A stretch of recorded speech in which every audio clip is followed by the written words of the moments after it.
Мы, короче, на рыбалке Всем опять. салам алейкум. Выехали на великах.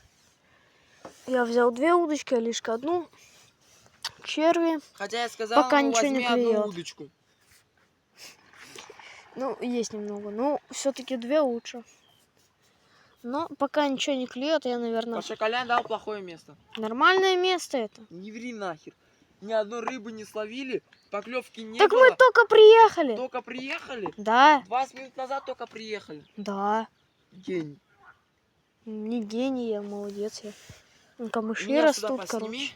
Ребята, знаете, не рискуйте ехать сейчас на рыбалку. Едьте хотя бы тогда, когда будет хотя бы плюс 25. И когда будут лягушки квакать нормально. Потому что у нас сейчас март. Март, какой сегодня? 27, да? 27 марта. Плюс 20. Не едьте, рыбы нету. Едьте хотя бы в апреле. Хотя бы в апреле. В апреле это вообще имба.